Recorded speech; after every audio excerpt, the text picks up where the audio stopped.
Hello, hello. Back again here at Avatar FM, live from the CPDP. We're starting our first content block today, which will last for 2 hours. So welcome to everyone who's listening online and everyone who's inside and made their way here to us in our small pop-up studio. And we'll start right in with the first topic that we will uncover today, together with Leda, who is a Five Rights Youth Ambassador, and Simeon, who comes from EDRI, which is the European Digital Rights Organization.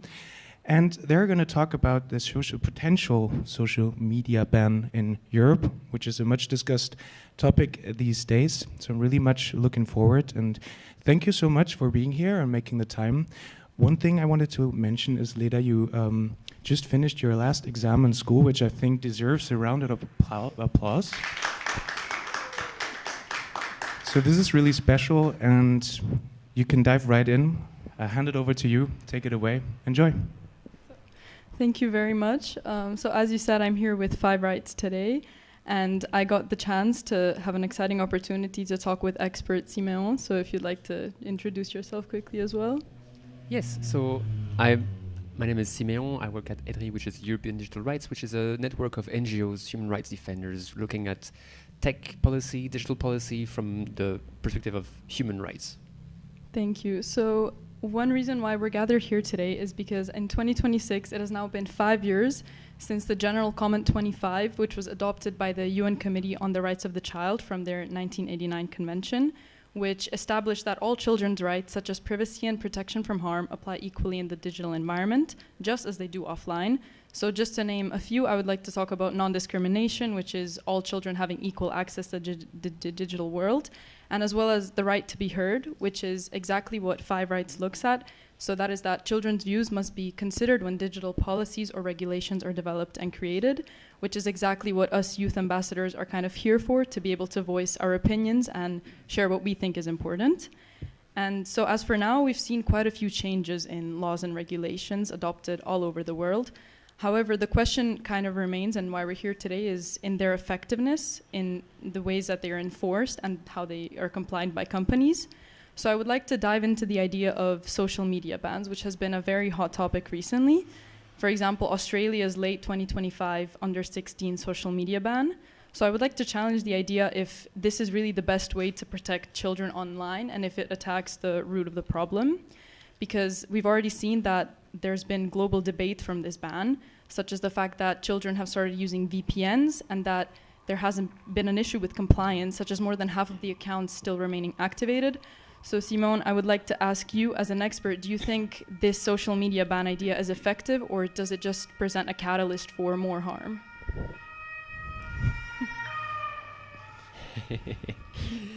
I think it's a catalyst for more harms. I think it doesn't serve to actually protect anyone meaningfully. It comes indeed from Australia and also China as a way to protect people, but we have a very different framework and approach than these countries. We in Europe have the Charter of the Charter of Fundamental Rights. We have questions of proportionality, which are extremely important in assessing what infringement can be made on these fundamental rights. But we also have the DSA, which is meant to take a wholly different approach, which is to assess, identify, and mitigate risks instead of exclude people who are at risk. Mm-hmm. Thank you. And if I can also ask you, what do you believe is the main challenge or concern for social media usage and young people and children's rights? What should we be focusing on when we look at these kinds of bans or these new proposals? We should be focusing instead on the harms that the platforms are about to bring by design. We are, as individuals, cannot be made responsible for the harms that happen to us because they are created by the platform's ecosystem, the business model that they have. It is a way for them to keep us addicted and hooked on their service. And individually, there's nothing we can do, even if we are privacy conscious, even if we twitch all the settings alone, it's impossible. That's why we need also a collective approach, which is ensuring that they are held accountable for the harm they bring, their design are addressed, and that we collectively also are trained and educated to, when it is addressed, navigate these spaces safely. I agree, and I would like to also point out, kind of, this is a lot of about what I've learned so far as a youth ambassador at Five Rights, which is the idea of safety and privacy by design, because there's a lot of young people who feel that this is exactly the problem, such as the idea of personalized algorithms, which are designed to keep you on certain features, such as, I'm sure you know of Instagram Reels, and this idea of doom scrolling, which is a design which you cannot turn off. So a lot of children and young people online feel like they don't have agency, and this comes exactly from companies' design. And some people even attempted to turn off these things by creating apps, such as the Socialite app, which has recently come out. So I just want to point out that this is exactly what the issue is, or at least what a lot of young people feel it is, because their rights are not exactly respected online, since they don't have a lot of agency, nor are their voices being heard. And even if we look at big tech CEOs, they don't let their own children use these apps because they're aware of the harm which they create. As you mentioned, with the idea of accountability, I think this is very important, as even the CEO of Snapchat, Even Spiegel, who limits his children to just 90 minutes of screen time per week, whereas the average screen time of American minors is 60.5 hours. So I think there's definitely a lot of accountability to be given, as well as the idea of design as the solution to kind of break these issues. So totally. One thing to note, though, is that the children of big tech CEOs are not in the same position as other kinds of youth, marginalized or not, who may depend on social media for more than entertainment. So just to contrast that. But indeed, it's valuable to know that even they put really big barriers to prevent abuse of social media. When it comes to the platforms that you use every day, what's on your wish list on things you would wish were different in terms of safety? Well, I will add on from previously a bit to what I said. I think the main idea for me personally, and what I've heard from speaking to other youth ambassadors and just other young people, is this idea of agency.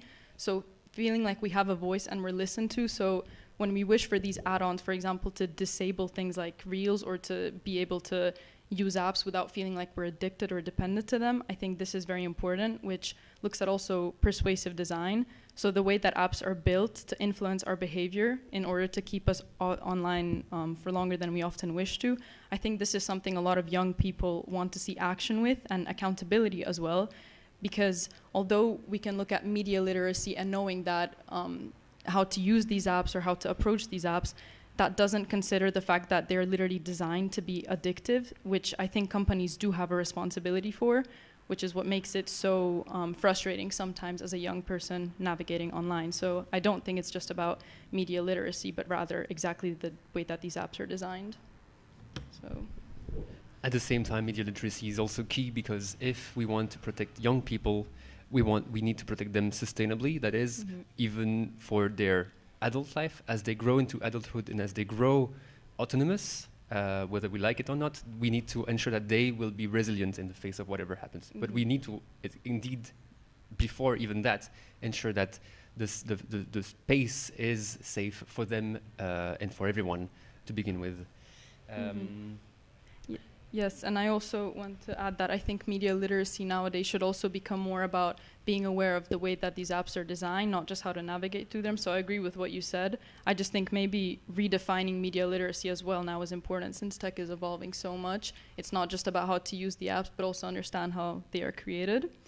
And if we can move on a bit, I would like to ask you also as an expert. So from what you've seen so far in policy or tech design, why do you think platforms often keep falling short, even when they say they're trying to fix things? Why do we tend to feel like we keep falling behind with these designs? I think it's because fundamentally they have the wrong incentives. Their business model is to keep people on the platforms, and if that means that people are exposed to shocking content, addictive content, or kept online through addictive features, that's all in their interest. The reason it's going so slow is also because for a long time there has been a sentiment of, oh, let's try self-regulation. Let's try. They seem to make amends. Let's give them time and energy to show what they can do. Now we realize, and we know more than ever, that it's not been only lies. It's been pure deception and manipulation of the public opinion of what can be done and what they try to do. They keep doing their efforts of pretending that they put in place the right measures. At the same time, they're lobbying millions for the deregulation of existing laws. And ultimately, if we have social media bans, they still stand to gain from that, because if we kick out young people out of their online spaces, we still also ultimately end up legitimizing their harmful practices when they impact adults. So they're resisting the important changes that they need to make because it's counter to their economic model, but they will bend. But if we only make them bend on who is exiled from these spaces and not force them to actually change how these places are designed, we will collectively all lose. What do you think of that? Well, I think that's why I think if we look at accountability, I believe it's very important. And I also think that for that exact reason, there should be more opportunities like this for young voices to be heard. For example, the youth ambassadors from Five Rights, as I came here today, because I think the only way for them to be able to be held accountable is if, as a collective, people start to do something. Because I feel like it gets a bit hopeless at one point where we've seen quite a few failures and these changes not really happen. So I think that accountability and awareness is a pretty good step forward. But I don't know, as an expert, how do you think a young person could help and fight for this problem? If you have any kind of recommendations or what can be done? There are lots of strong voices nowadays in the debate pushing lawmakers to do something to protect young people. We need to have young people also in these spaces claiming what is their right, which is their ability to exercise their rights, their fundamental rights. And I think that online spaces enable the exercise of fundamental rights at a scale which was impossible before. So if they don't want to lose that ability in that scale, they have to organize themselves and speak up. Of course, it's unfair to ask that of young people. We are pushing them into an education system where they don't have much time, free time. They don't have many rights compared to adults. It's hard to them ask also that they organize and be politicized and become vocal. That's what is needed to some extent, but we shouldn't be naive about the fact that it won't suffice. Which is why national youth councils, youth ambassadors, youth organizations which represent youth need to also be heard. And what I've heard from them so far is that an approach which excludes rather than includes, which censors rather than empowers, is not an approach that will succeed, and an approach that is respecting of the child's rights. So I think that's to be taken into account at the first stage, and it seems that to some extent some politicians have already decided what the right approach is and say, we're listening to young people, but I still think that, and then it's right. Okay. And could I also just quickly touch base before what you said about media literacy and its importance? What role do you think media literacy could play in this in terms of moving forward for change? What should we do, and what kind of things should we teach young people who are growing up in a world where they have to use technology every day? I'm not an expert on media literacy, so I would defer that to an expert on that, but I can say that more often than not, young people are more media literate than their parents nowadays. Half of the world population is under 30. That means half of the world's population has been growing up in the digital world compared to their parents. That is a very important fact. Now, that doesn't mean that all young people are automatically digital literate. However, they have much more tools than we expect them to have sometimes. Parents, guardians, trainers, figures of support need to also understand that young people are not defenseless. That being said, media literacy is being taught. There are programs. There are programs at school. There are outside of school. Not everything is school for a child, of course. The young people are very well aware often of what practices are harmful to them and what people's motives may be when they are approached online. I think we can support them without forcing a specific response onto them. We can help them navigate interactions and select what they need to set up for their online avatar profile, but we cannot expect them to know everything. So I think at school is not the only answer. Parents have a strong role to play in that, but they also need to be supported.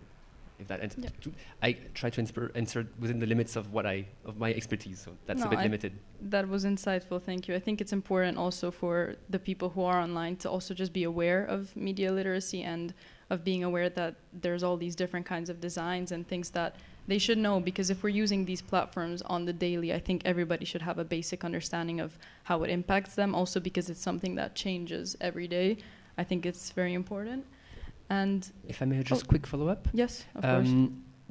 Sometimes there's a misconception about what media literacy is, but I find that young people often know very well what algorithms do to their feed, what privacy settings do to their online availability.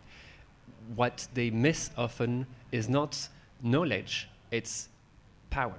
It's the ability to turn off undesired settings and parameters and features. It's not, even when they try to fiddle with the parameters to ensure that they don't get certain kind of content, it is still pushed onto them. So that's why the discussion on media literacy is not enough. We need to also address the harm that the platform, the system brings, and give them the power that they need to design also the kind of experience they want to have. I agree. I think that's a very good point. And also I'd now like to kind of turn the conversation, since we're talking a lot about media literacy and design and all these different components, I think it's important to also touch down on how it affects children and young people when it comes to tech design and how it brings an impact to life. So I would like to share a few ideas. So personally, I think I keep bouncing back to the idea of agency, but I really think that this is important. And this is when we talk about rights from the General Comment 25, this is exactly what I think a lot of young people wish for. So, for example, there's something called the recommender system, which is when children, for example, they have a possibility to technically say what they are interested in on platforms, yet they may still sometimes receive content in their feeds which they never asked for. And they don't understand why it is there. For example, there's a lot of issues now with young girls getting extreme dieting content or young boys with toxic manosphere content. And although they never initially asked for this when they were clicking the recommended ideas, they still end up getting it. And nowadays also a lot of these systems are AI driven, which acts as information filtering systems, which attempt to predict a user's preference for an item. So they can often be quite misleading and introduce harmful and unwanted content, which I think is very important to look at nowadays, especially with all these new ideas and new communities online, because there's a lot of different forums and accounts which speak about different things. So I wonder just, what do you think about that, and what do you think about how those systems kind of can impact young people and what their effect can be on somebody who is growing up with the internet very accessible with all these things? It is undeniable that there are both positive and negative effects. The issue needs to be addressed at the system level, not individuals. Even looking at the existing laws, the DSA says that you should have, every user has the right to a feed on social media, which is not filtered and designed by an algorithm. You need to have access to something which is not curated for you. Even that is already hard to get, because the big platforms, they don't want to respect that. So that's why some NGOs in our network of NGOs and our members have to go to court to ensure that we get this right, which is written black on white. So even thinking of what controls we need to have and what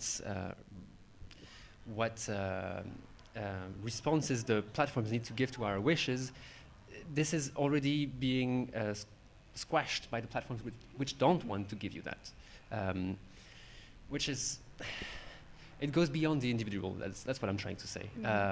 Obviously, these systems produce a lot of harm. They also lead to a lot of discovery, a lot of knowledge sharing. So it cannot be said that it's all bad or all good, obviously. which is why I'm so afraid of a social media ban, which is why I'm also so afraid of any approach which restricts rather than ensures that the right settings are ensured for everyone, that the algorithms are fair and that we don't get deceptively pushed into certain kinds of content or settings. So yeah, if we like what we started with the social media bans, I think we can both agree on that. I don't think a complete ban would always be necessarily helpful, as we spoke about the fact that there was issues with compliance and accounts still not being turned off and people using VPNs. So instead of a social media ban, what do you think, or what does an expert like you in such an organization think would be a better way to move forward? Like if we had to summarize kind of the idea, whether it's design or looking at the root of the problem, what do you think we should do as we look forward into the future instead of just kind of complete bans, which don't seem to be so effective? Just to nuance, it's also going beyond complete bans. The discussion is also now moving towards, should we restrict certain features, certain kinds of content?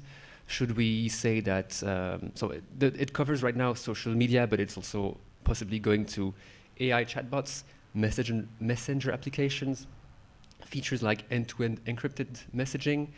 These are what risks being restricted to young people and to people who cannot or will not want to prove their age. This is potentially a lot because it cuts, who decides who has access to content? Who decides who has access to encryption? These are very political choices, and therefore now it concerns, the discussion focuses on social media, but we need to be aware that we risk accepting something which will grow into something bigger and more dangerous. The reason VPNs are being used to bypass age gates in many countries is that, well, young people don't want that kind of protection. They don't want restriction, they want empowerment. So as a way forward, I recommend listening to young people so that we give them what they need and what they want. Right now, we don't need to be listening to the big tech platforms that much. We've done that enough.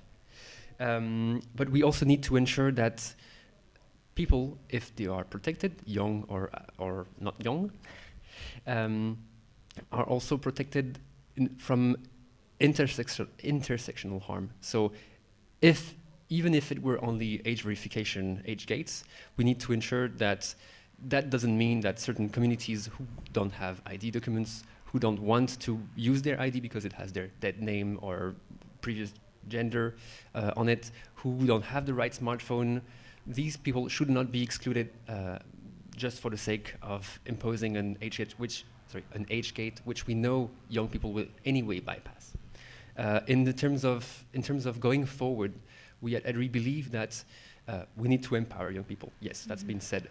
We also need to acknowledge that if we don't address the problem for whole society, then we will fail at protecting young people and everyone else. It's a huge opportunity. We have to address the structural harm that the platforms are designed to bring and that harm everyone.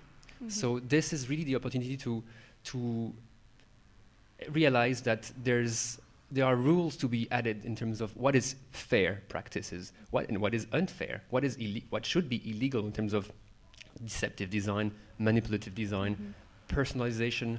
We believe that this can be put into laws, and we have concrete proposals, and we think that we should have a right to non-personalized services, which don't push us towards a rabbit hole of addiction. What do you yourself think? I believe that. I think that also what kind of makes this issue a bit difficult is that when we look at the General Comment 25, it recognizes that there shouldn't be discrimination and that each child should have the same access to digital platforms and all of this. And I think it's very difficult to make that kind of change globally because every country is different also, and not every country is willing to input these bans like Australia did. And I know some countries are changing it to even make it different ages. For example, Greece wanted to make it under 15 starting from 2027. So I think one big issue that we're going to face is also how we can collaborate with this together and make it a global kind of standard, which I also would like to ask you in terms of kind of moving forward, is it possible to make it somehow a global change, or does it have to be kind of by country? Because obviously each place is different and has different means.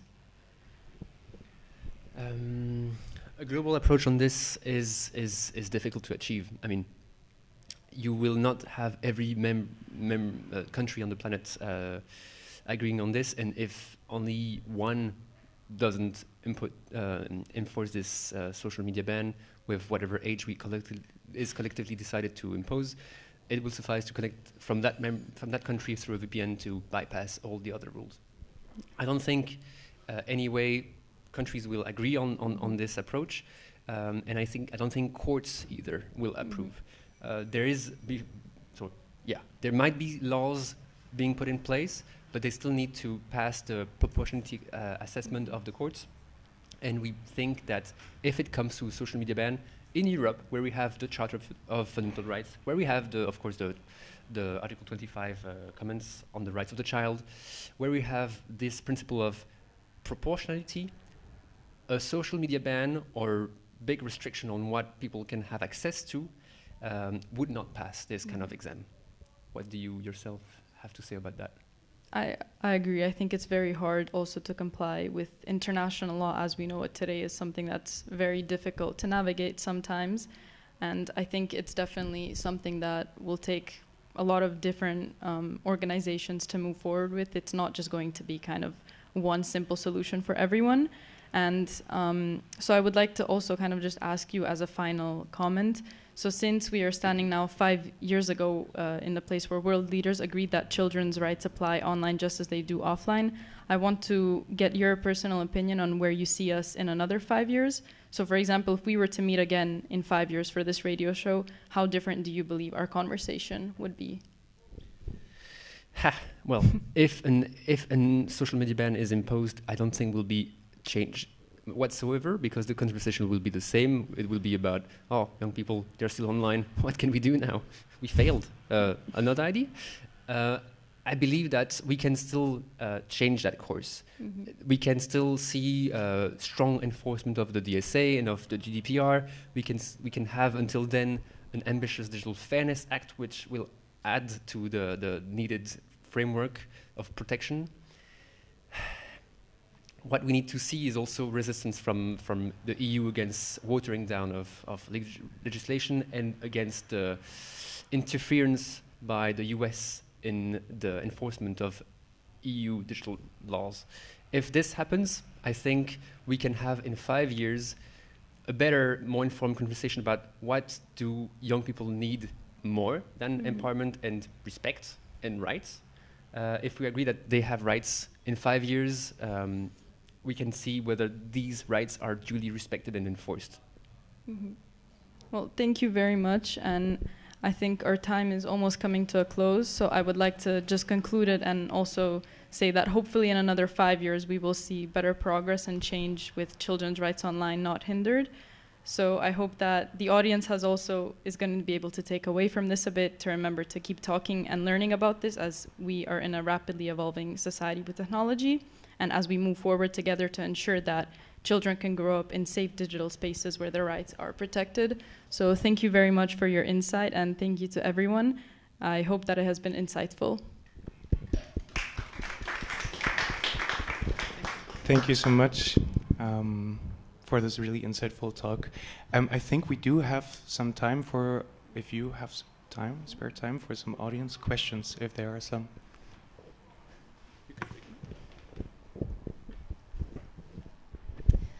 Thank you very much for the interesting conversation. I actually took a lot from it, and I was just wondering in terms of literacy, and also this is directed at you directly. Do you think that young people are aware of federated social media services, and so whether there is maybe a disconnect or how easy it is to use them, because there it's actually up to them to design their feeds, and so I'm just wondering whether what's your impression of that type of social media? Well, thank you. That's a very good question. And well, what I always think about is kind of how I was before versus after I joined Five Rights, because before I joined this organization, I didn't actually really know so much about things such as dark patterns and persuasive design. And that's kind of what I was speaking about earlier, is that although technically, yes, we do have the choice to make our own kind of platforms online and create our accounts and choose what we like, we don't really understand how these designs work and how they're actually meant to keep us kind of on the apps and how they're meant to benefit the creators of the application. So I think actually a lot of young people, although they may know that it's addictive or that obviously they're made for profit, I don't think a lot of us are actually aware of how these things work and how these designs are put into place and exactly how they affect us, which is exactly what I learned at 5 Rights and kind of what I gather from when I speak to other young people. So I think that a lot of, don't want to generalize, but from what I've heard personally with my work and my experience, a lot of people don't actually know so much in depth what is behind these apps. So if there's any other questions or...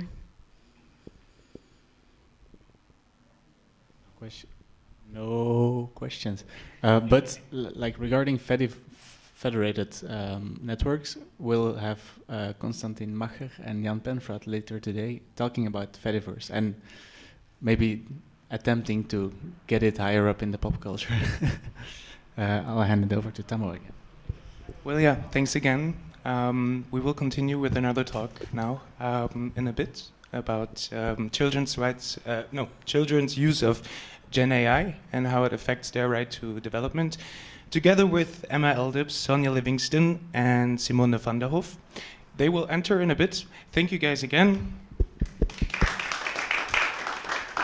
And until then, we can have some music.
very close. Not too close. Very close. Oh, Hello. quick reminder, we are on. Okay. Still so regulating a few things. Okay.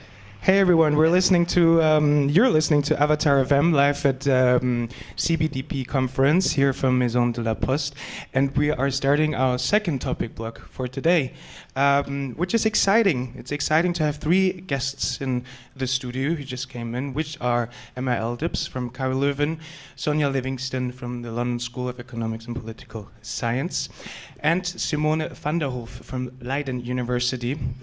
Thank you so much for making the time and being here. You all, and that's the last thing I'm going to add here, are going to talk about children's use of GenAI and how it affects their right to development. And we're excited to hear what you have to say on this. So Emma, please take it away and enjoy. Thank you.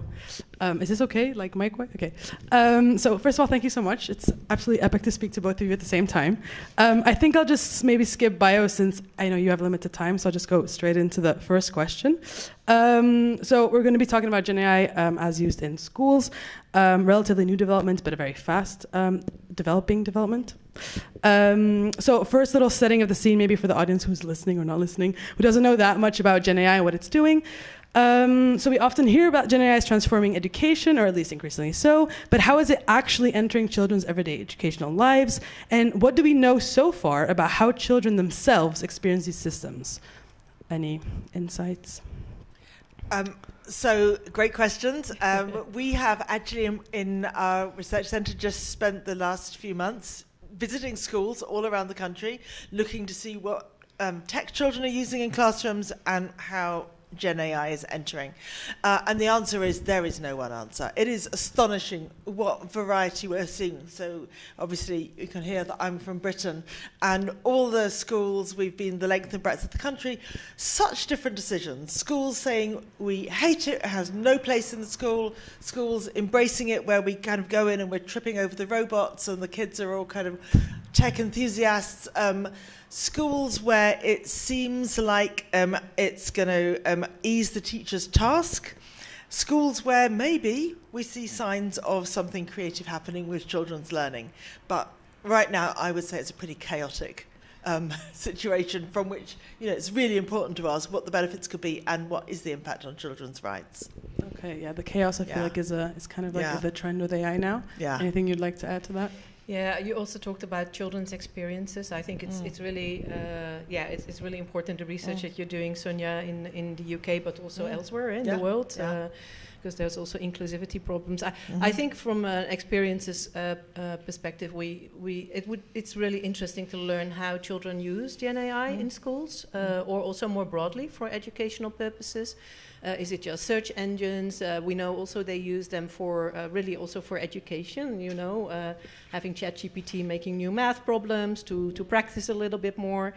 So we also see that children can be really creative with those new tools that they have, create content, have fun, do some coding. But I think the research also shows that children have concerns about the use of GenAI. Already from their own experiences, concerns about misinformation, about content that might not be appropriate for them. That's more like adult content, for instance. Concerns about cognitive offloading. So can we still critically reflect on things in the world? And also becoming dependent, basically, on GenAI and on chatbots, which also has a good thing, I think, because chatbots can also be some, it feels like it's something you can talk to in private. You can share secrets, maybe that you even don't want to share with your peers, that could, tell them to others. So, so it's basically a little bit of both. There's concerns, but there's also a lot of experimenting, I guess. A lot of experimenting, yes, on behalf of the children at home, in classes, teachers are all, trying something different. Yeah. And then I was just wondering, because in terms of when we think about children and their educational trajectories, obviously the right to development kind of comes to mind, which is a UNCRC right. For people that know, it's the United Nations Convention on the Rights of the Child. And one of the rights there is the right to development. And what I think is striking, at least so far in my research, which is quite limited as opposed to you guys, but how for historically we really see a child as from moving point A to point B, point A being a child to adulthood. So I wonder if you have any thoughts on like how should we look at the right to development in terms of how kids hold their own autonomy and agency and how they're using these systems, but then how do we safeguard the development in the way that they are using them today, not as like just another tool, but as like an expression or, like you said, more creative methods, or how do you perceive the agency or autonomy of them in relation to the right to development then maybe? So I think this is the big question. Yeah. And I think it's also the big question behind the chaos that we're seeing at the moment, or the confusion and experimentation, because I think we haven't had time in any of our societies for a settled conversation about when is GenAI useful. Is it good for preschool children? Is it good for primary? Is it, should we reserve it just for, older teenagers? Is it good? Is it better in maths or in creative subjects or in assessment? We haven't had any of those conversations. But what we know from a child rights perspective, as you say, is the notion of what the Convention on the Rights of the Child calls children's evolving capacities. Exactly. Is yes, they kind of start from lots of different point A and they go to lots of different point B because they grow up in so many different ways depending on their circumstances, different pathways. So the task is always for society to kind of scaffold and support children's development, but not to dictate it and not to determine it, and definitely not to undermine it. And right now I think we kind of have more evidence that Gen AI and tech in classrooms is undermining or kind of determining, and I would love to see more evidence and more experimentation that really shows how it can be enable children's autonomy to learn the things they want to learn in the ways that are going to be good for them, that kind of take them forward. I think that's the missing piece. No, I definitely agree. And that brings me to my next question, which is maybe more for Simon. So as obviously children use these systems a bit more independently and like to kind of get this sense of autonomy or agency on their own learning trajectories, we have the added, I feel like the main tagline of GenAI in schools, like, oh, it's the personalization tool. It kind of adapts trajectories to kids and what they need, what they want, especially for neurodivergent kids in that sense. But then I was wondering, because obviously you have this notion of like the profiling issue, right? Or the risk of profiling is not per se negative, but kind of the risks that come with profiling. And I wonder, how do you perceive this idea of like a data twin, meaning a kid that might be using GenAI to a certain extent, that it kind of has this idea of who the kid is, and then projecting its functioning onto that version, the perceived version of the child in front of it. Any thoughts on that? Yeah, I was triggered by what you said, data twin, because a twin is a person that you're related to and that you might even look like. So there is a similarity, or people might not even see the difference. That sometimes happens to me. And when we talk about data twins, it actually brings me back to research that we did actually quite a long time ago about how the government constructs identities about their citizens, and where I actually called this abstracted identities, because they're not the way that identities are constructed through these data. Very often have little to do with who we are as persons from flesh and blood people with our own narrative identities, the way we see ourselves in certain contexts and differently in others. And those identities are now, so those data twins, sort of, or abstracted identities, as I would rather call them, they're used as proxies for decisions, obviously, that are made about children, which may not take the child's circumstances into account. So those decisions might not be contextual and be actually very far away from what the child is experiencing or is living through. And that can have, and those decisions can also steer children's development in certain ways. It can nudge them towards healthy uses, maybe in this case also of GenAI, but it can also lead to harmful uses of GenAI. We already see that with children that that become dependent on using chatbots, for instance, feel that they are romantically involved with them, and that has a huge impact, I think, on the autonomy and also the development of children. So this is, I think, and it also goes to what you said earlier, what we need to bring into the equation is really looking at, when we talk about personalization, what needs to be personalized and how are we going to do this? And how are we going to make sure that children are part of that equation? Which, thank you so much, because it leads exactly into my next question, which is, I think, an interesting thing about schools, or at least in Belgium, I think in a lot of countries is the case, that curriculums are often predefined, and kids have very little say in what they're actually being taught, or how they're being taught, or if they are, it's quite marginalized, or in a way that's maybe not that meaningful. And I'm just wondering, because obviously, again, Article 12 of the UNC clearly states that kids need to have a voice and we need to listen to them.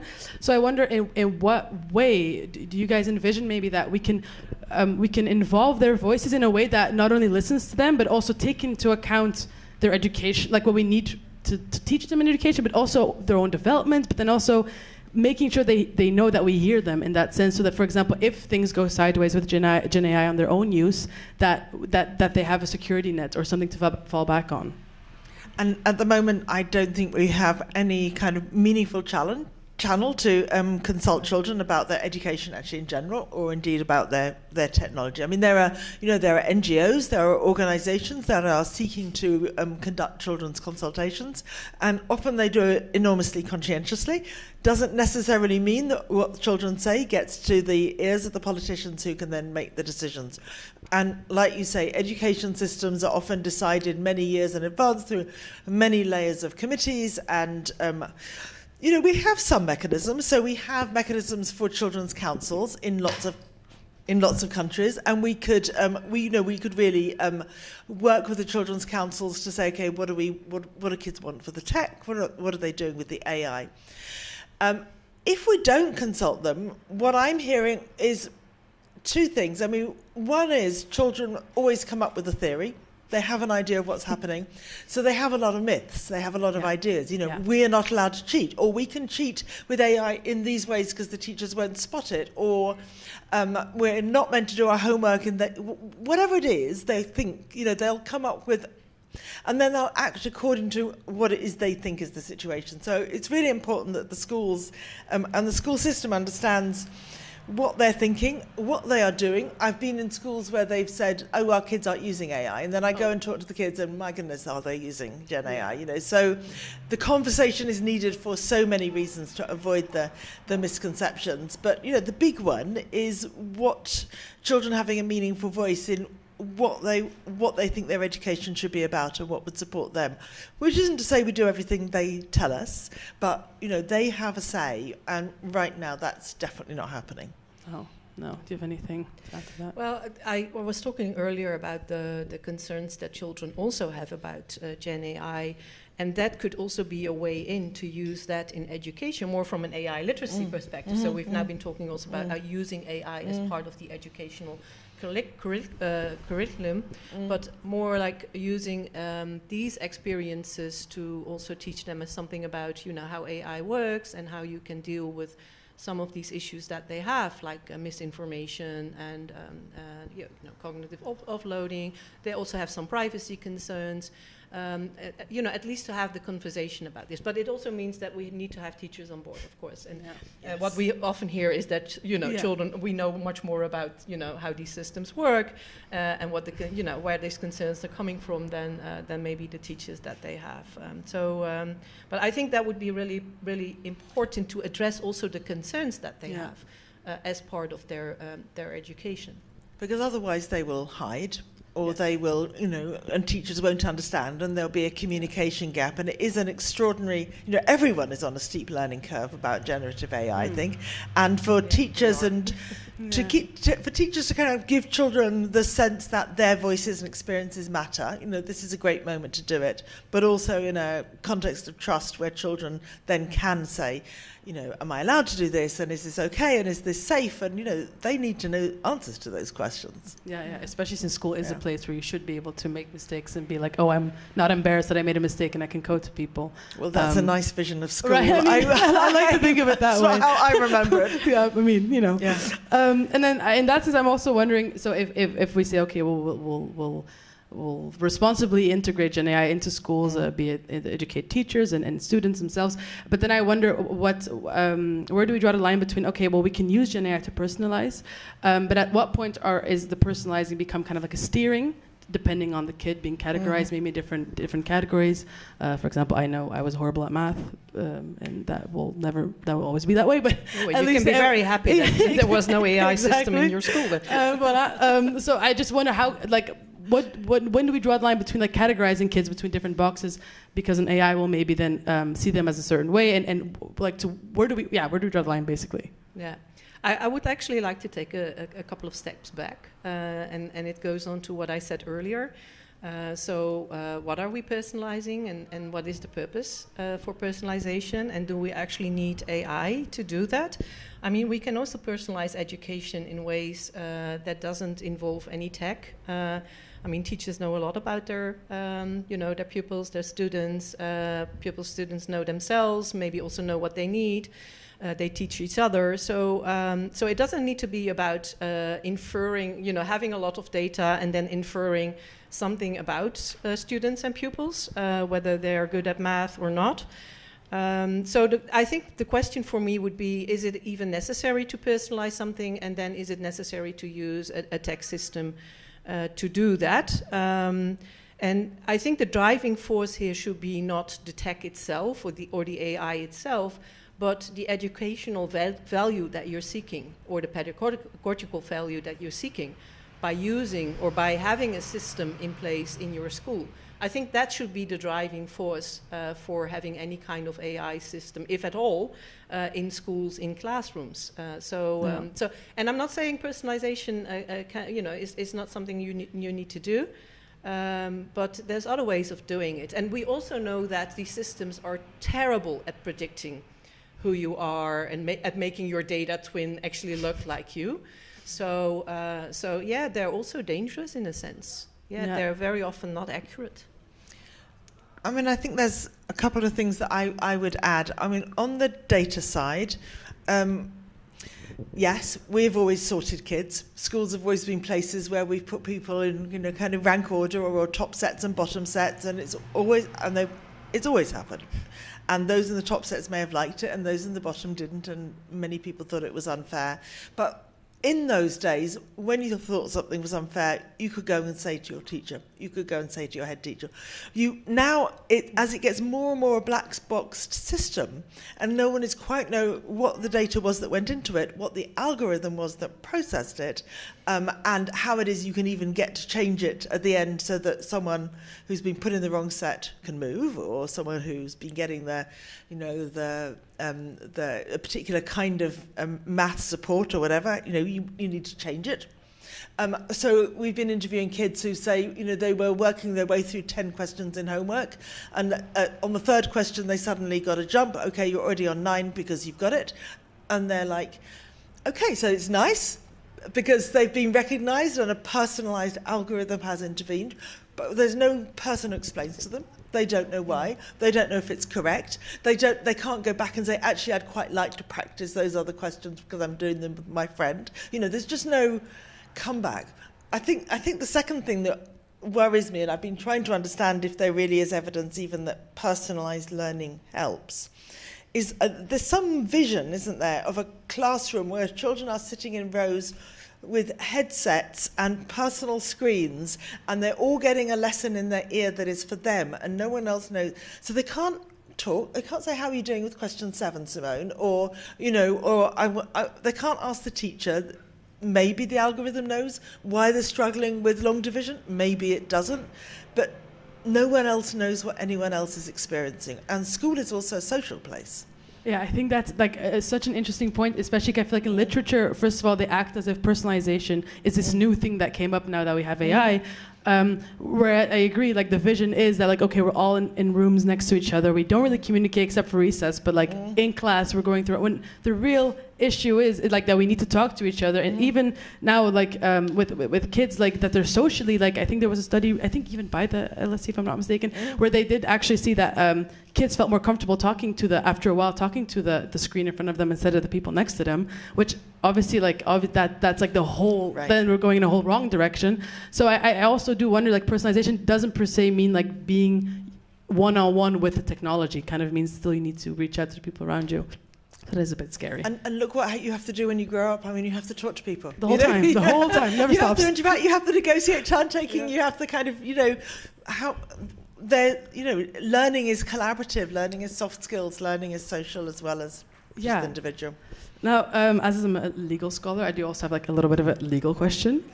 So when we look at the EU legal framework currently as it stands now, we have, when I think of the things we're talking about now, there's 3 instruments that come to mind mainly: the AI Act, the DSA, and the GDPR.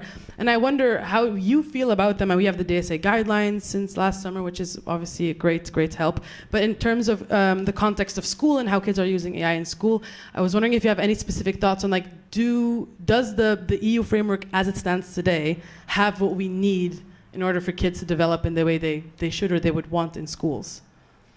Yeah, that's a very good question, and you point at the system being very fragmented, of course. Then again, these laws also have different purposes, so they actually address different elements, different perspectives of what we're looking at here.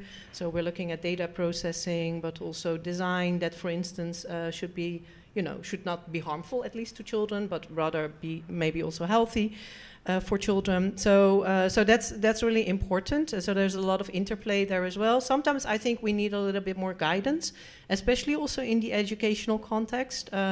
So for instance, under the AI Act, these systems are considered high risk. But does that mean all kinds of systems under, AI systems in education? So we need more guidance, I think, on these issues. Then again, when you focus on AI systems in education, again, I would, take a couple of steps back and ask myself the question: do we even want AI systems in education? And if we think it's a good idea to have them, also to have children learn, use them, so in ways that can actually contribute to their development.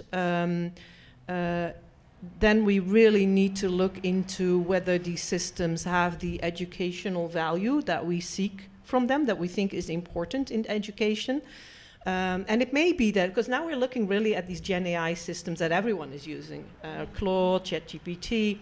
But I think then the only way, if we think it has a place in education, so for me that's really still a big if, then I think we would need to look more into targeted AI systems that are actually being developed for education and that are also age appropriate. So they may also be different for different groups of children, different stages of development, different ages. So I think I still have a lot of questions until we start talking about AI systems in education and whether we've regulated them. Of course, we need to look into that as well now. But for me, it's still a big question whether we want so them. Many questions. Yeah. Yeah. And then maybe from maybe you and CRC, more child principle-based approach. We all know the golden standard, the best interest of the child, the 3 Ps, the golden. What would you think that the ideal legal framework would look like if we took all those things really seriously in light of education? What would the legal framework look like then? Well, I'll say one thing about the best interest of the child, which is a kind of much misunderstood concept in a way, but is a really important part of the convention. Why? Because there are many rights which must be addressed, and they must be addressed holistically, and at times the world cannot deliver on all of those rights, so a kind of a judgment needs to be made. And I think, and Simone has also written about this, that it's very clear that is a responsibility of the state.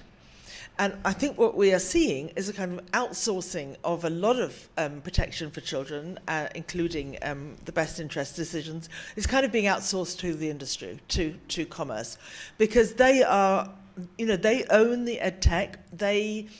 It's a question whether it is adequately regulated at all under our existing laws, both kind of in principle in terms of the scope and remit of those laws, but also in practice in terms of enforcement and the sheer power of the companies that are operating in our children's schools. So when those companies that have, after all, put GenAI just into PowerPoint, into search, into the learning platform. No one asked, no one said today's the day, no one got a school year to prepare for the arrival of GenAI in the classroom, right? It was just there, and teachers were, my goodness, and pupils answered, and so they made the decisions. They've made the decisions about what is age appropriate, about what is privacy respecting, about what kind of safety is needed. We just did a child rights audit of a number of GenAI platforms and discovered if a child experienced something going wrong, then they were given an American helpline number. That wasn't much good when you're visiting in Britain. They're making their decisions for the children, and they're also deciding where to kind of put their priority. Clearly, they didn't think the safety of British children was terribly important.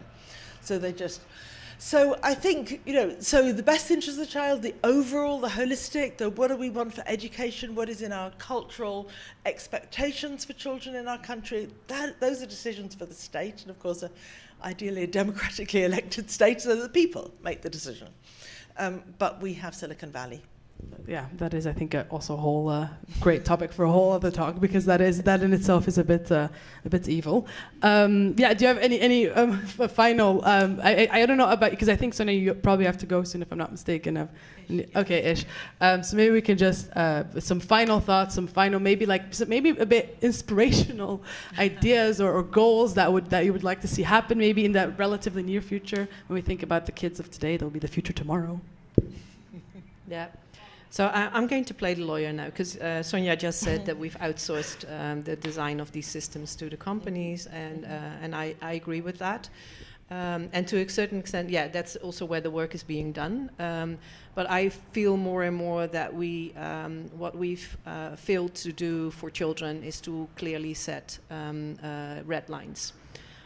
So I think also in terms of GenAI, even though it's so new, and also in terms of edtech, so educational technologies, I think we can have a fairly good idea of what we don't want in schools, and what might be harmful, especially also when you talk to people that actually educate children, or that are more in these, policy processes of education and technology.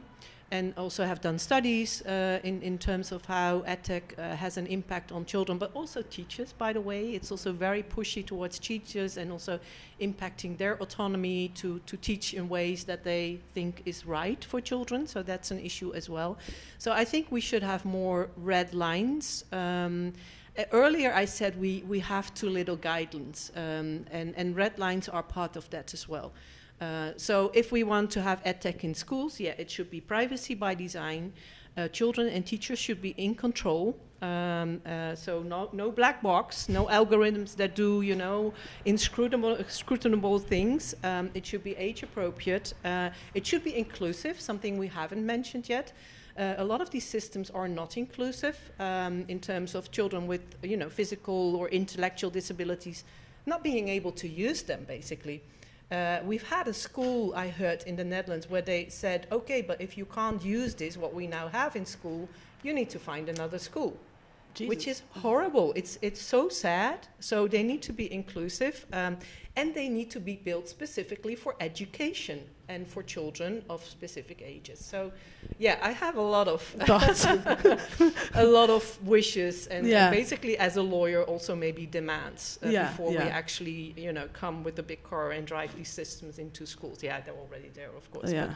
I mean, I think that's the main issue, that we're just trying to fit in systems that are not designed for education, or for children for that matter. We're just trying to shove them in there and be okay with it.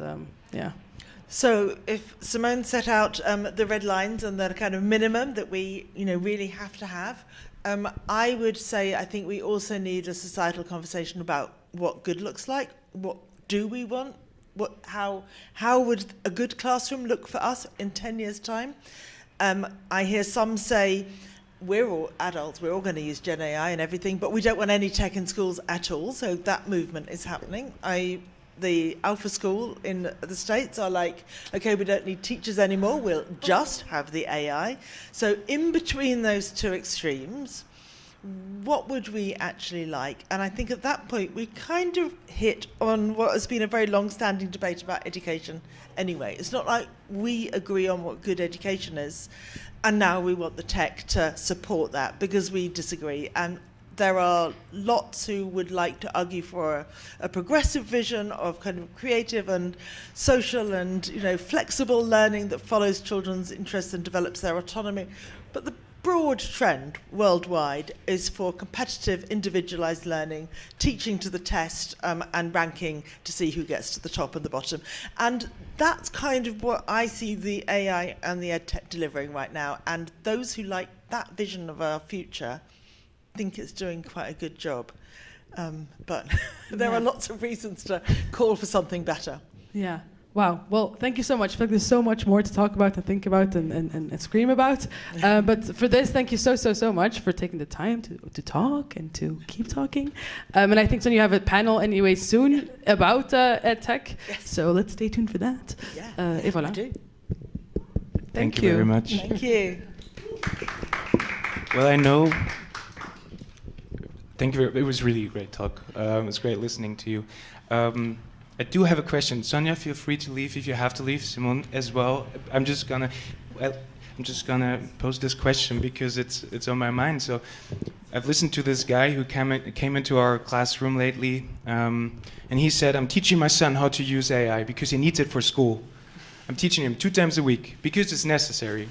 So I'm asking myself, how does this create this unbalanced usage? If it's thank you, Sonia. Enjoy the rest. How's this creating an unbalanced use of GenAI in school, social backgrounds, where you're not able to learn actually how to use it, and it's demanded in school, which creates kind of a unbalance and also unfairness, I would say. In that sense, what do you think about this? Yeah, it's a very good question, and it's not a new problem. Now it's AI literacy, but it's also digital literacy. And basically what we see there is a digital divide, that we have children coming from better social economic backgrounds, where there's maybe also already this knowledge in the family, and they take that with them. And then children from other backgrounds where sometimes they're just struggling, to get through life because there's poverty, their parents have a lot of jobs, so they have little time for their children. And I know that in research that they also see this divide, and it's problematic also because not just in the immediate use of technology, because there is it can be more harmful to children that don't know how to use it or that might be using it in more risky ways, basically, but also for their future opportunities. Basically, if you learn how to use it for also your own opportunities, to create your own opportunities for later on when you get jobs and everything, for your education, you take that with you the rest of your life. So if you don't have that at the start of your development as a child growing up, you see that there is that those divides are growing between groups of children, and that might actually be exacerbated by also AI, which is maybe even more complex of a technology, where it might be helpful if your parents can teach you, but a lot of kids don't have these parents that can teach them. So that's also why it is important to focus on it in schools. So it needs to be part of the curriculum, basically, to make sure that all children are capable of, or knowing at least what it does and how you can use it, hopefully also in ways that are productive, Yeah. So, thanks for the question. Thank you. If I can just add to that, a personal anecdote, I think, it just points to the fact that I feel like obviously parents are also part of this conversation and we can't leave them out, even though school is where they spend most of the time. But for example, I remember social media when I was 14 years old. I really, really wanted Instagram and Snapchat really, really bad. And my dad was like, no way. Until one day I was like, okay, well, you can have it. You just have to give me a list of risks that you think, or like, why do you think you need it? And I was like, oh, well, I went on surf camp and I want to keep like in touch with my friends and take pictures. It's like, okay, well, that's not enough. Like, why else? Like, give me at least 5 and give me risks that you can identify. And I feel like in that sense, I was super lucky at the time. I was like, oh my God, I'm like, come on, I don't want to be a loser. Like, just let me have Snapchat and Instagram. But now I'm so grateful that there was kids around me at the time who, for example, had extremely surveillance parents that would be like, okay, we can have it, but you give me your passcode, and every end of the week, I'm going to go through your messages, which is traumatizing in itself. But then you had the other spectrum where it was like, oh, well, they could download whatever they want, but then they had these really unfortunate events of like having nudes leaked or like sex tapes, which were at that age was horrific. So I feel like in that sense, when we talk about GenAI in that sense, it's obviously it's different because it's something relatively a bit more larger scale, I'd say, in terms of education. However, it's a conversation that needs to be had between the schools, between the kids, and between the parents. And it's also the state's task to inform parents of what they can do on their end to make sure that their kid doesn't fall behind, or that the kid is aware of what they can say, what they can do with what they're being given in school, and with that at home as well. So that's just what I want to add to that. Thank you, Emma. Thank you, Simone. It's actually a great aspect what you talked about. I want to transfer to the next talk because we're gonna go into digital care networks and online gendered violence. So let's explore this. Thank you very much. Thank you. Maybe we can take this thought on when it comes to child protection as well, but let's do it. We have 2 more guests now here. Let's set everything up. I'm excited for this, and hear you in a little bit.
Hi.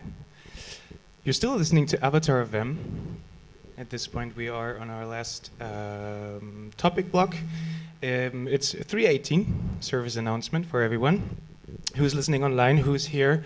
Thank you for the last talk again. We're going to move on to the next one. We're still at the CPDP conference. It's Avatar FM. I will sit down to my two guests, whom we're going to talk about gender-based violence online and digital care networks and beyond, I would say. First of all, so I'm sitting here with Giulia Campaioli and Luisa, Franco, Machado. All right. So I am giving a little introduction into both of your works. Running down this bio. If I miss anything, please correct me. You know, you never know if whatever I downloaded there online is right or wrong. Who knows?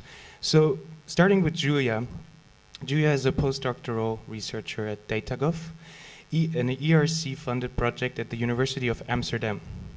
She has a PhD in anthropology and communication from University Rovira Virgili, Spain, and in collective health at University of the State of Rio de Janeiro in Brazil. Networks of Digital Care is the forthcoming book based on her doctoral dissertation.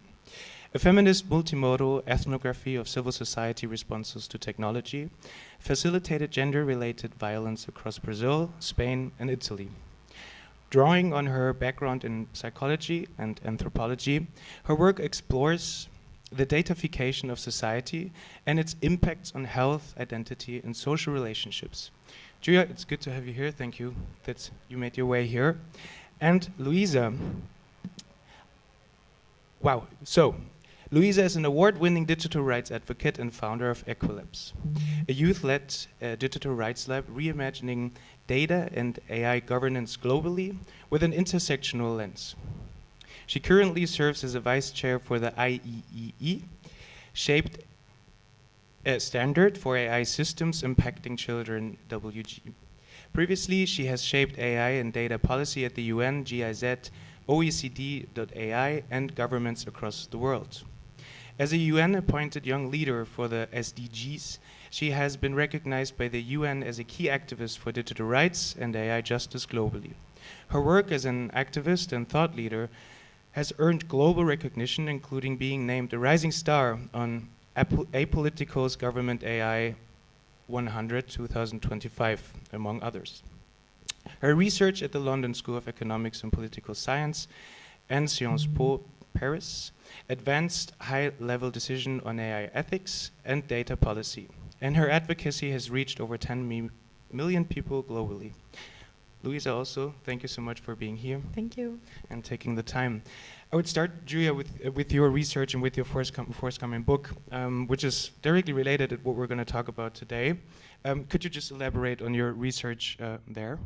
Yeah, thank you so much, Temo, for the introduction. So, the doctoral research that I conducted focused on how to respond to the issue of online gendered violence. So maybe I can start with saying a little bit of what we mean when we say online gender violence. And actually, in the book, I use the term technology-facilitated gender-related violence. And the choice for this is to highlight the online-offline continuum of what we call online violence that happens between online and offline spaces. That happens is facilitated by technologies, but it also happens in real life, so to say, or in physical spaces. And the gender-related character highlights how there is a strong structural factor of gender violence, but it also highlights how we need to approach it with an intersectional approach, because it's not just gender. It's also a racialized form of, and a racist form of violence. It intersects with classist and ableist forms of violence and oppression. And all of these structural forms of oppression are seen also in these new ways that digital technologies are making it possible, unfortunately, to continue exerting forms of violence. So we're talking about things like cyberstalking, image-based sexual abuse, doxing, network harassment, gender disinformation, all of these forms of violence that have maybe specific terms, but that show that there is a structural character to all of them. And my work started from acknowledging the fact that we already know that these forms of violence have terrible impacts on health, but also on democracy in the way that they silence voices, and they silence especially the most minoritized people in digital spaces, and so diminish the democracy also of online spaces. I also started from the fact that there is already legal frameworks both in Europe, but also in Brazil, which is one of the contexts where I looked at, to confront this problem, but most of the legislation is punitive. And then there is a problem of enforcement, that even when there is legislation, just like for gendered violence, where there has been frameworks and legislation for 20 years, the problem is always enforcing the legislation. And this is where it becomes so important to study the work of civil society organizations and third sector organizations and grassroots collectives that have been filling up that void of action with research, with producing knowledge on this topic, of which there is missing data, there is a lack of research. They have been initiating several kind of initiatives in terms of networking, in terms of advocacy, in terms of supporting survivors and victims of online gender violence. So this is where my project started. Yeah. Thank you, Giulia. Luisa, would you from your perspective, also being really active and working as an activist in that area, add something to it, reflect on the work? What you would probably agree, and would you like to add anything there?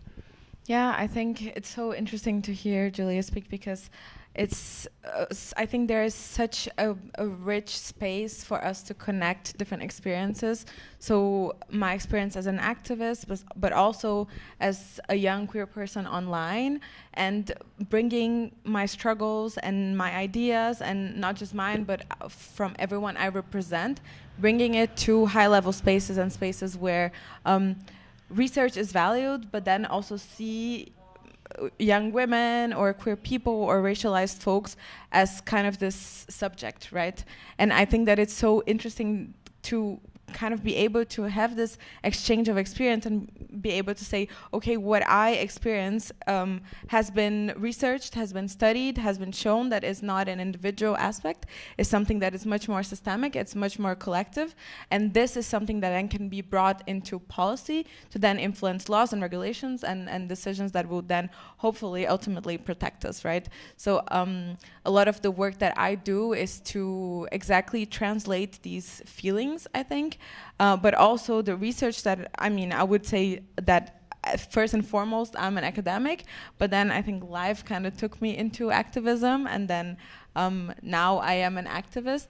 But it's been quite an interesting experience to go to high-level spaces, be it the United Nations or the European Commission or any sort of policy conference or summit, and be able to say, okay, this is what we're experiencing. We're using the language that institutions understand, because I think that this is also something that I realized, that it doesn't matter if you come with feelings, with struggles, with showing your oppression as it is. If you're not using a specific type of language that institutions understand, you will be completely dismissed. So I think it's really interesting to kind of connect these two, I guess, pathways, because ultimately we do want to get to a better society, or a society where young women, queer people, racialized folks are more protected.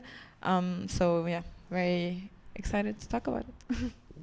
And if I can, I would love to hear a little bit about, based on your work, what do you think are some of the concerns, and what are the harms that young people, because Equilabs has a bit of a focus on young people, as I understand, in relation to these forms of violence, and especially how, in their perspective, is AI, and specifically GenAI, maybe making things worse?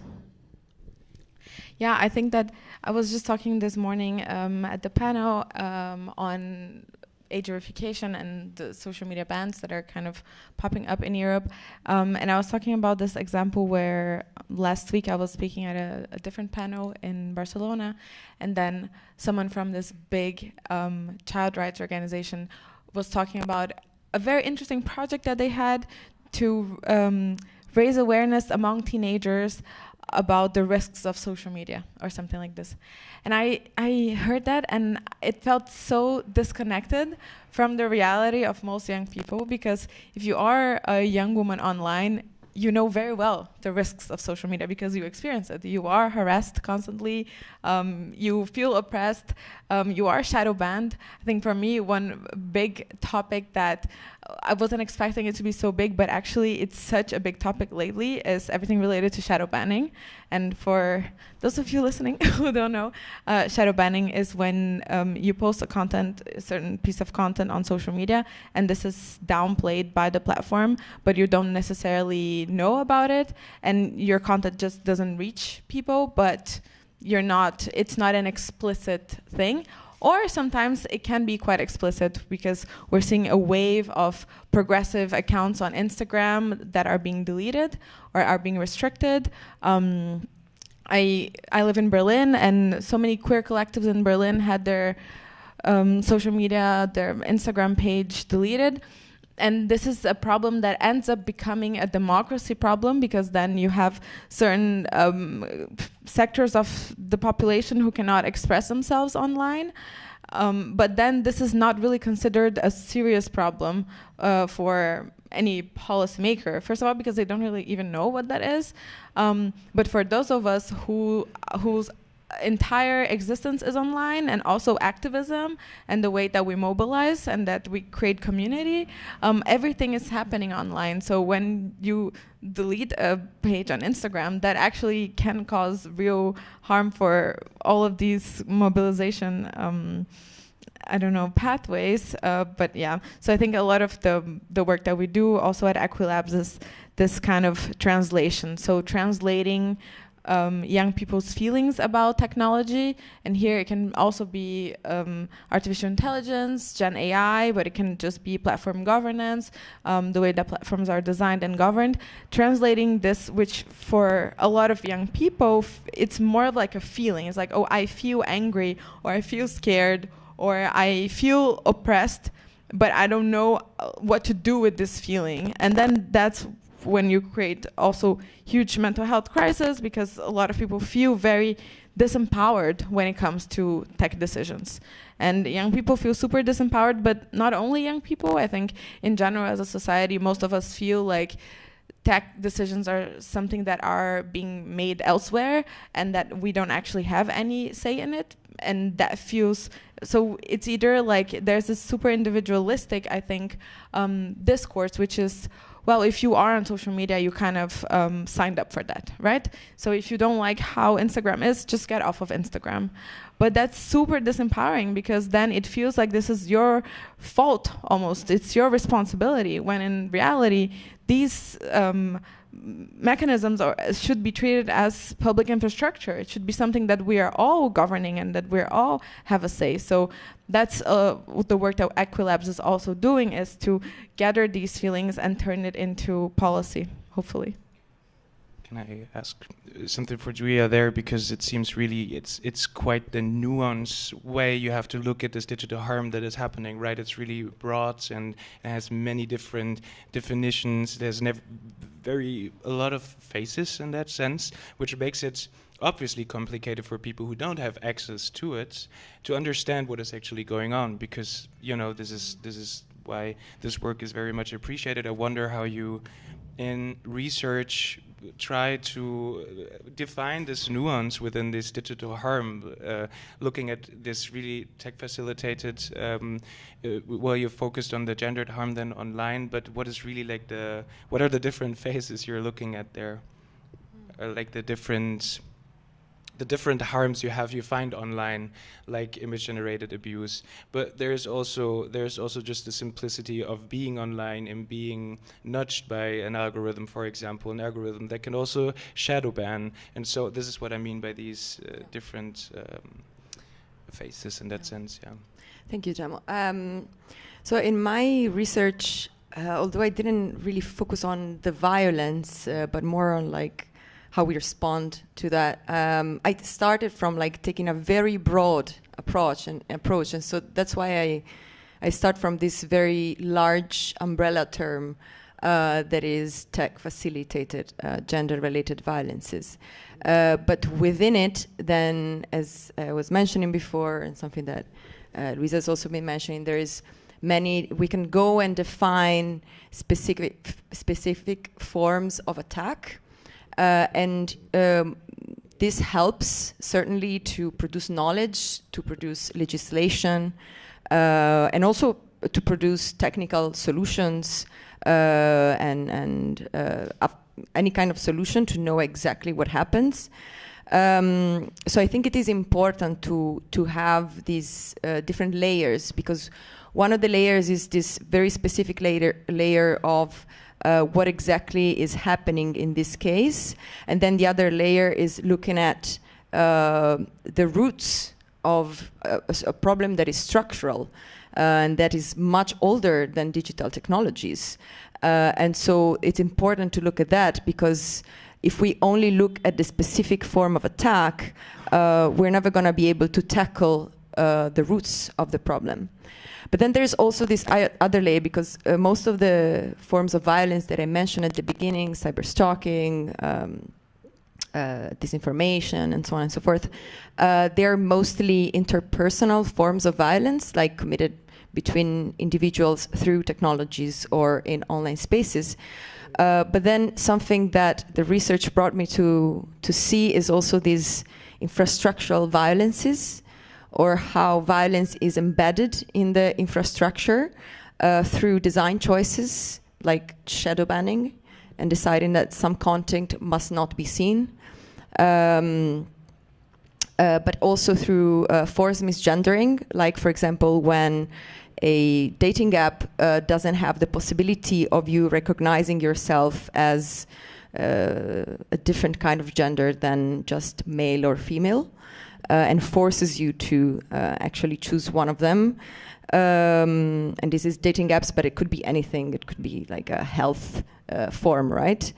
And then there is an even other layer, which is the layer, like a global layer of how there is forms of violence, forms of oppression, maybe we could say, and discrimination between global north and global south that are produced by this infrastructure that we so, blindly just use and accept and adopt, which is the fact that to make the internet safe for the global north, there is people in the global south doing terrible hours of content moderation and cleaning the internet for the people in the global north mainly, right?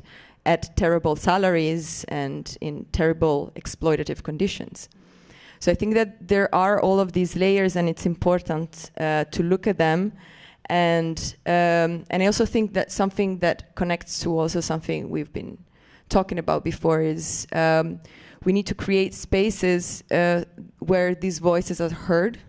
The voices of young people are turned into policy change. We also need to embed intersectionality in the infrastructure. We need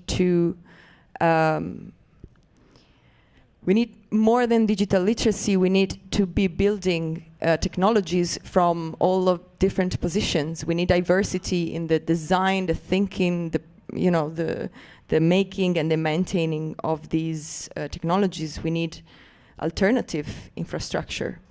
And yeah, I think this is something that has come in my work with the transfeminist network of digital care in Brazilian, the Rede Transfeminista de Cuidados Digitais, who has been my closest collaborator in the research, which is about how we really need to bring that participation from the very beginning. And I think it's something that, Equilabs is doing with a very strong focus and also a strong push. And I was wondering if you could maybe say a little bit more of how you do this. Also, how do you do this, like practically? Like, do you do this I'm curious. Like, I'm honestly curious. Like, do you do this online? Do you do this in person? Because I think there's also something about the possibility of creating like physical spaces where we have these discussions in a physical shared space. And I don't know, I was wondering, like, how do you guys actually put this into practice? Yeah, I think, first of all, incredible point. I think something that to start answering this question, I think I should talk a little bit about how Equilabs was born. And Equilabs started because I realized that I was the only person, whenever I would go to, for instance, the UN, when I would go there and I would talk about intersectionality in technology, when I would talk about intersectional feminism or queer theory or a lot of very interesting frameworks that can help us understand technology and govern technology better, I realized that if I wasn't there, no one else would talk about these things. But then I would see other people speaking, and then they would sort of kind of echo each other's arguments, you know, kind of a more mainstream position towards technology, even somewhat rights-based, but, you know, not naming harm and not naming racism and homophobia and sexism and so on. So then I think it kind of clicked me that it couldn't be like that. I didn't want to be the only one, and I couldn't be the only one. So that's when I started Equilabs, because I realized that more people needed to understand that they too could be digital rights activists. And it's really funny because I never considered myself an activist.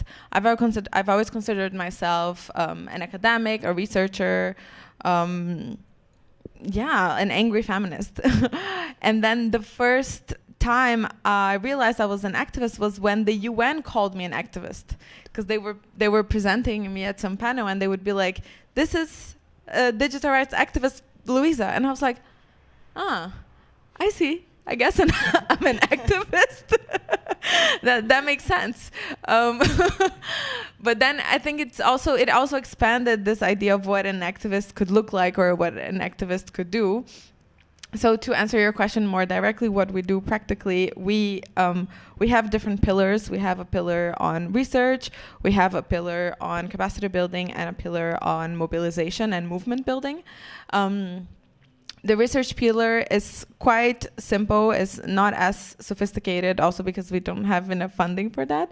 But it's really just gathering insights from young people on different aspects in order to be able to mainstream it. So for instance, last year, we really wanted to take young people's opinions on artificial intelligence to the World Economic Forum in Davos, because the Davos topic last year was the intelligent age.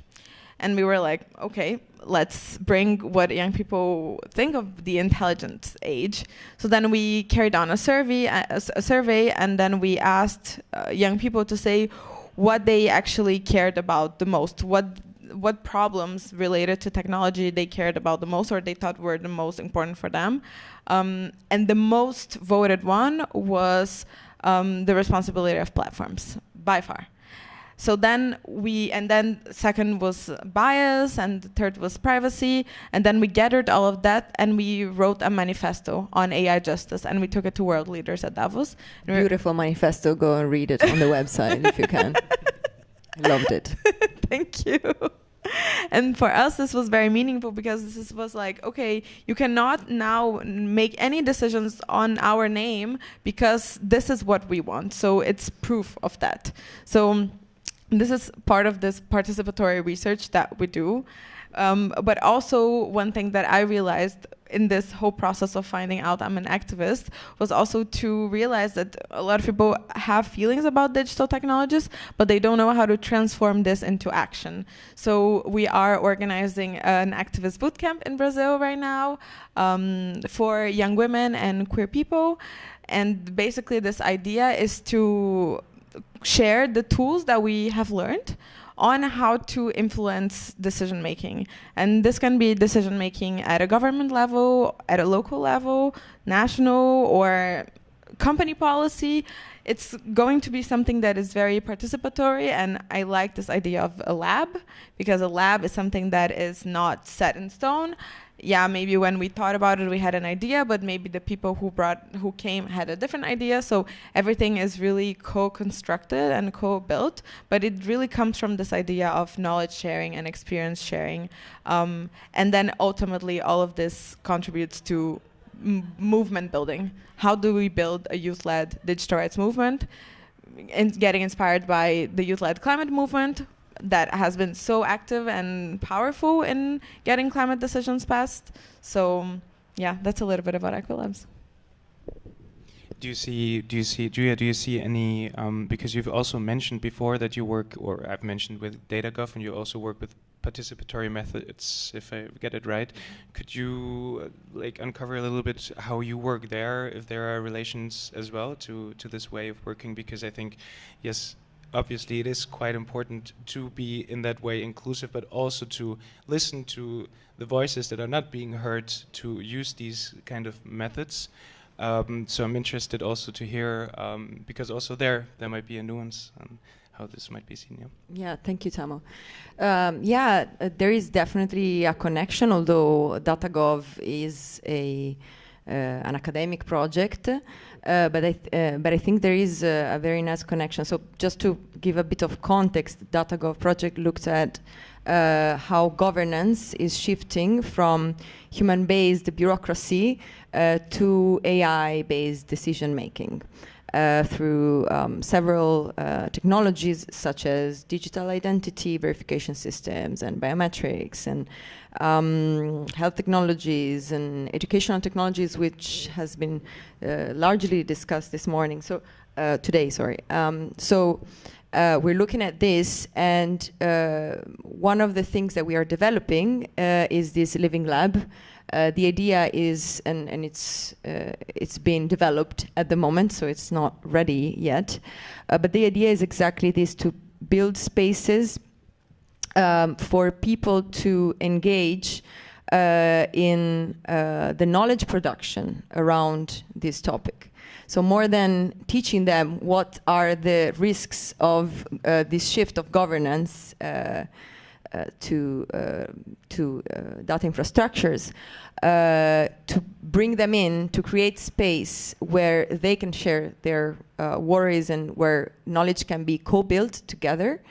In this sense, it certainly also embeds a certain intersectional feminist, I would say, approach in really trying to create space to give voice. It's also, I would say, a way to produce knowledge in different forms that are not just an academic paper that stays in the ivory tower, but to produce knowledge that comes in the forms of a documentary, of a policy brief, or a co-designed model for an alternative infrastructure. So the idea is, to democratize the production of knowledge on the topic, I would say. And maybe in this case, of course, we hope that this has an impact, right, at the level of policy making and legislation.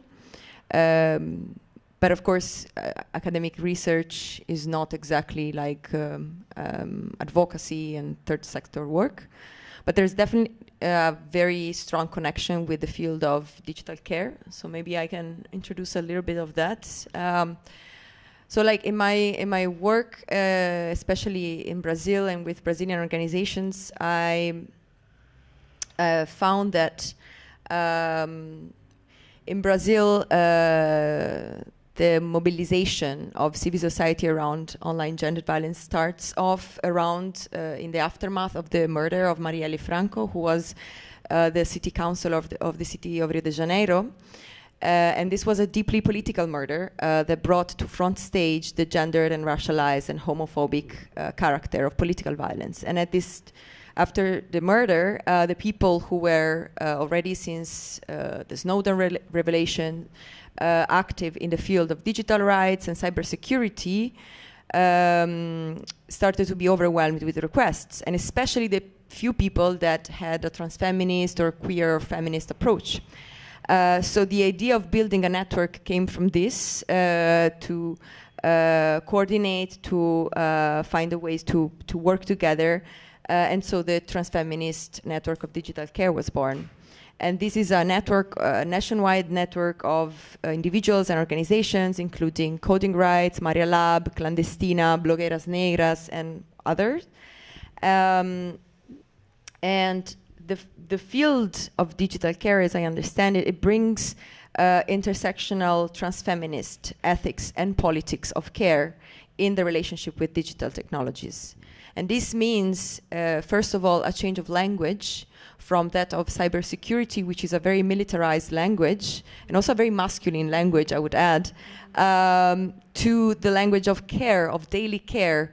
So taking care of our data bodies, just as we care of our bodies, of our physical bodies. So when you leave the room, you leave your home, you close the door. How to also approach cybersecurity in this way.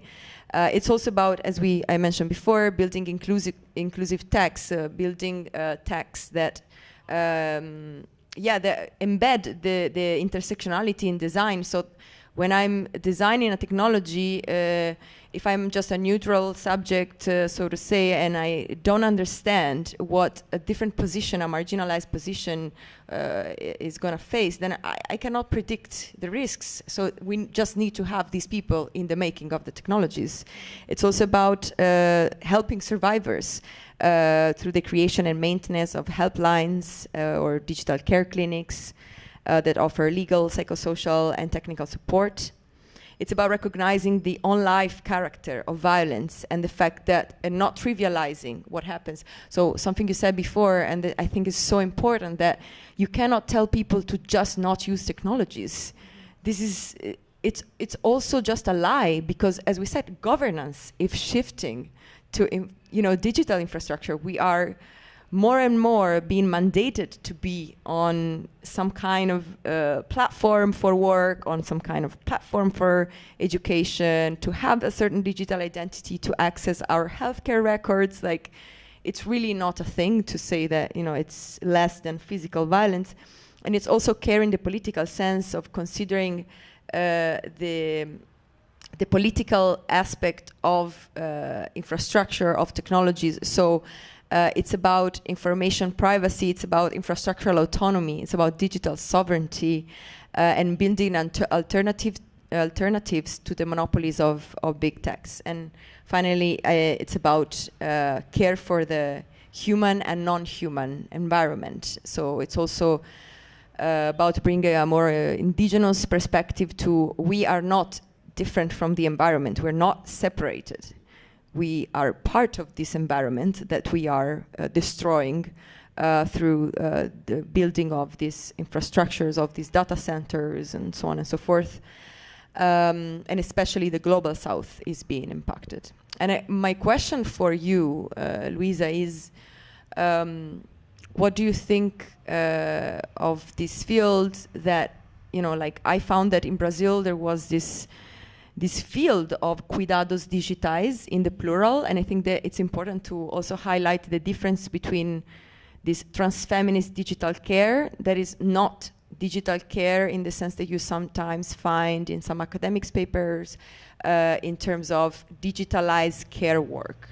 So we're not talking here, when I talk about digital care, about, for example, domestic help services that happen online. It's probably the opposite, because it's actually like a lot of consideration of what care works mean, also that we cannot just leave this care work in the hands of volunteers. Like, there needs to be funding for these civil society organizations who are doing such an important work, so that they can not only start it but also maintain it, because then problem is sustaining it throughout the years when the political climate change and the funding disappears, right? And we're seeing this even more at this moment, right, when there's cuts to this kind of funding. And I think I was wondering, like, what do you think of this field? Like, would you locate Equilabs in some way in this field of action? Yeah, great points. I think there are so many things. I think, first of all, I really like just the last point you brought on the funding and the resources, because I personally refuse completely the narrative that there is no money, because there is so much money. There's so much money flowing into AI development from governments, from companies. There's also money flowing even to non-governmental initiatives, but that follow a certain narrative that talk about AI as kind of like a systemic risks, like existential threats to humanity. There are millions and millions going into these kinds of NGOs. So there is money. I think it's more about what's the political priority. And once you start naming harm, that's when institutions kind of go back, because even big regulations like the DSA, like the AI Act, they don't really talk about harm, they talk about risks. But when they talk about risks, it's like risks to transatlantic relationships, it's like risks to European sovereignty, Even debates that are so close to the work that we're doing are still being captured by certain narratives that are mostly driven by big tech, but with a big support of institutions. So I think that there is a lot of work that we can do, but again, a lot of this work is volunteer-based. Most of the work that we do at Equilabs is volunteer-based. And then you also end up creating another set of inequality where you can only do this kind of work if you belong to a certain social class, if you have access to support networks, if you have access to funds, and you can afford to do it for free. Because let's be real, you can only do work for free if you already have access to money in some other way. So then what are you also creating in civil society organizations? You're creating another set of inequality there.